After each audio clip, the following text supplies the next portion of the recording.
Good morning, everybody, and welcome back to our farm. It is Thursday, September. I always want to say August. It's September 14th. It's a chilly one out here. It's 6:30 a.m. and it's 50 degrees over here on the farm. And we're going to do another Q&A for you here this morning. So if you guys didn't get a chance to see our first Q&A, definitely would refer you back. Check that one out.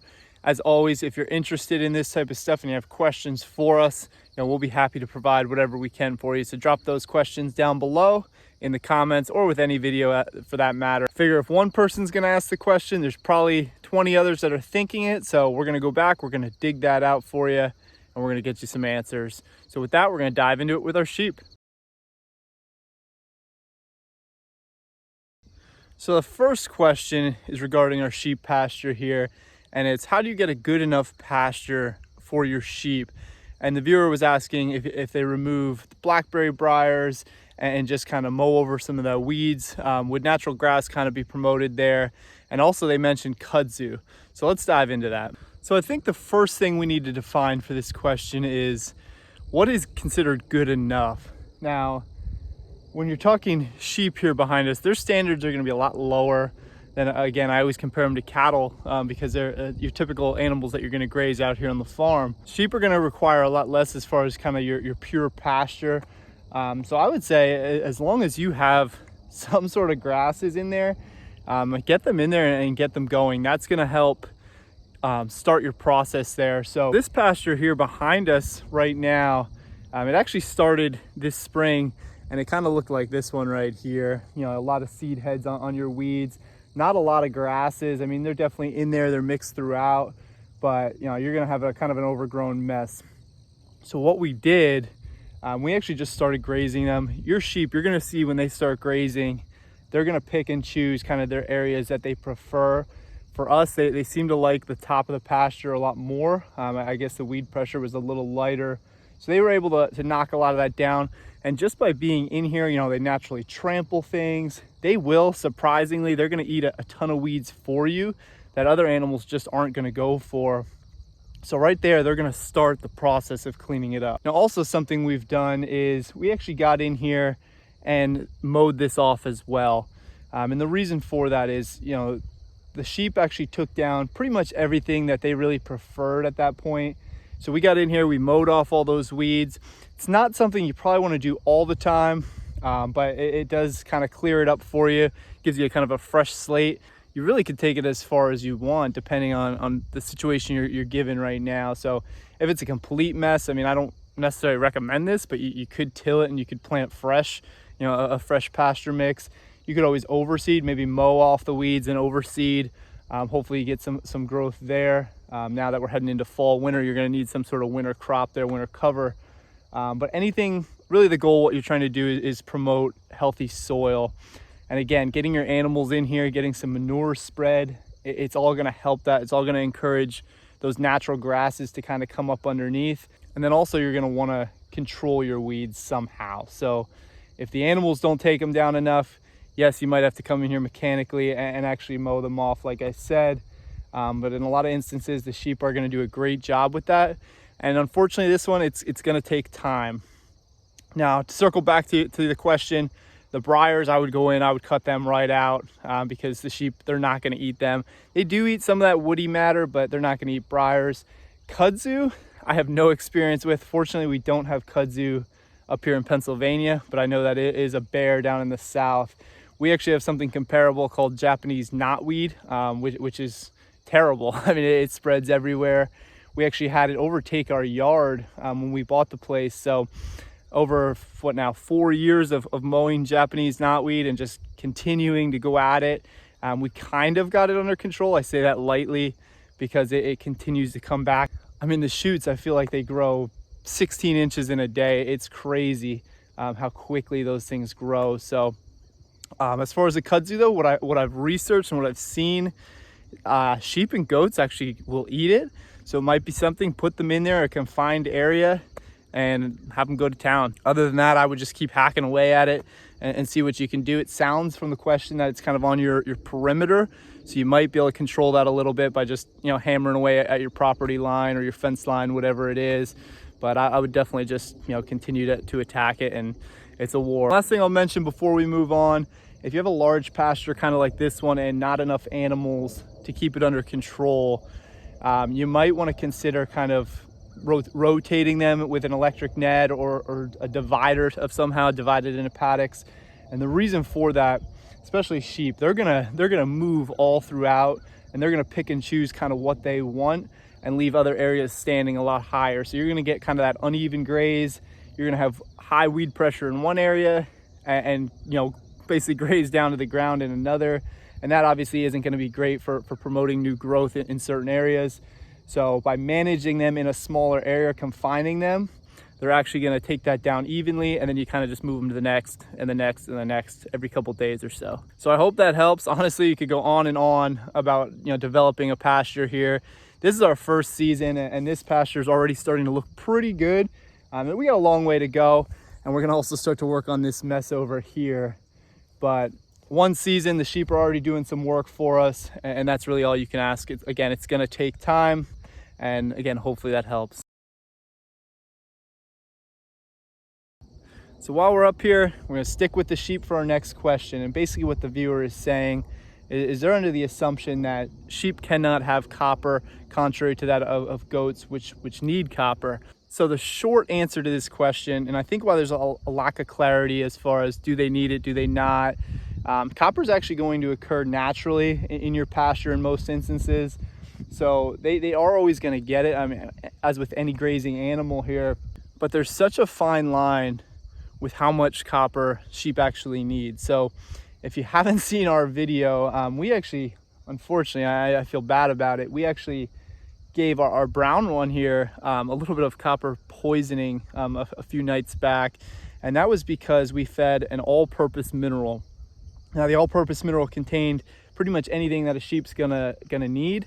And they're gonna know, their bodies know kind of what they're going after. So the problem with giving them that though is they're gonna go for one mineral that's mixed in, and they're gonna in turn also get copper and kind of an overdosing there of copper. So again, you need copper in your sheep, but you can't have too much. Copper poisoning can be very lethal for sheep, but there's also such a thing as copper deficiency. So if they're not getting enough, if your pasture is really that bad, or maybe you're confining them to kind of a barnyard setting, which please don't do that with sheep. You're going to get worms, but that's for a later date. But the copper deficiency is real, and they're going to quickly go the other way health-wise with deficiency. So on one end you have deficiency, on the other end you have toxicity. Again, it's a fine line, and I don't recommend necessarily giving a ton of the all-purpose mineral, because they're going to kind of take on too much of something that they might not need. In our instance, it was definitely copper.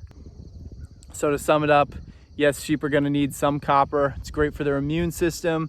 It's great for reproduction and so forth. So we would recommend giving some. Again, probably more so go that free choice model versus that of an all-purpose mix. So with our next question, the viewer is asking, have we considered fermenting our feed for our livestock? And the answer there is we haven't to this point. It is something that really interests me, and this question did get me kind of thinking, you know, is it worth doing? So I can't speak from experience on this one. All I can say is kind of what I've researched and what I've heard in the past. And it does seem like there's a lot of benefits. I mean, think of it similar to fermented food that we would consume. You know, there's obviously health benefits to food that we consume that's fermented. So again, think of it from like a gut health standpoint, digestive system, immune system, and so forth and so on. I'm sure there's definitely benefits to it from that side.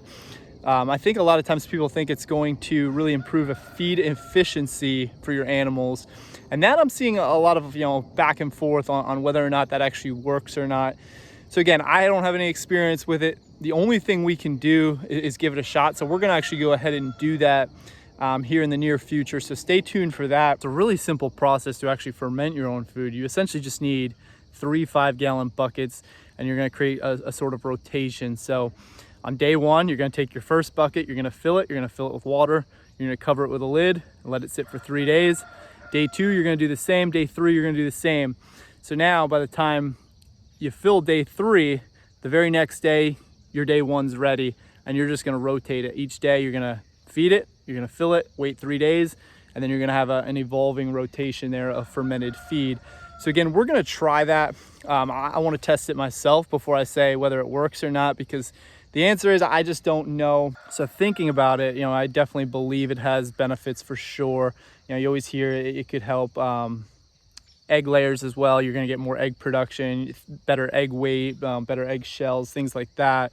But I also question a little bit as to why everybody isn't doing it. I know it's fairly common, but you don't see it. If it really was that successful, I would have to imagine you'd see a lot more people doing it. But I don't want to jump to conclusions, so stay tuned for that in our coming future. So our last question for you today, we're over here in our what's to be our new pasture for next spring. And the viewer is basically asking what we planted here in our pasture video, and basically saying that they have a pasture full of weeds, asking what they should plant to kind of overcome that. So we planted, and I shouldn't say we planted, again, we had a farmer come in here and maintain this field for us for a couple of years while we were here, and while we just weren't quite ready to expand onto this side of our farm. So he actually took off some oats here a couple of weeks ago, and he actually had some orchard grass sown underneath. So this is orchard grass here in our pasture, and it's pretty typical for any type of grazing animal, and it kind of gives us a really good starting point to get our fencing in, and then to get our animals out here next spring. This is only a couple of weeks, and you can see it's already coming up pretty strong here for us. So we're really excited what this is going to bring us next year. It's about 4.5 acres of pasture. So again, we're going to probably have to up our livestock game, whether it's going to be more sheep or maybe even some cows. Now, as far as overtaking the weeds, again, it kind of comes back to, it all depends on your situation and what you want to do. Similar to what we answered in the first question, you could just get your animals out there and kind of let nature take its course, which is what a lot of people in the regenerative space are going to do. Because those seed banks that are in the ground, that stuff's going to eventually come through as your animals trample it, they graze it, they end up germinating new seeds. You could also mow it off. You could mow it off and maybe overseed to get a little bit of a jump start there. And ultimately, you could end up going the next step and tilling it under. It's not always the worst thing to kind of start fresh. You don't want to do a ton of tilling. It's just not great for your soil health. But in some instances, tilling, starting fresh, it's gonna, maybe speed you up a couple of years even, depending on how bad your pasture is now. So they're all things to consider. Again, it's all kind of a case-by-case situation, depending on kind of where you're at, what animals you want to put in there. Do you have enough animals to kind of cover your land? If it's a large pasture, again, the stuff's going to come back if you don't have a way to maintain it. So all things to think about. And again, mowing can be your friend. So again, the easiest thing for you, just get your animals out there and see what happens.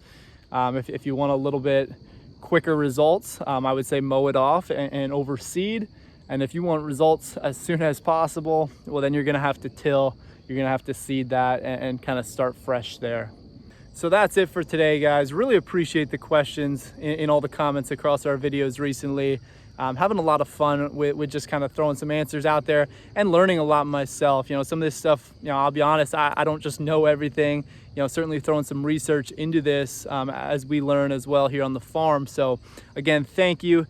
If you like doing this, continue to throw the questions our way and we'll get you some answers. Really hoping to do this weekly for you. Again, it's a lot of fun for us out here. So guys, it's Thursday. Enjoy the rest of your day. Thank you for watching.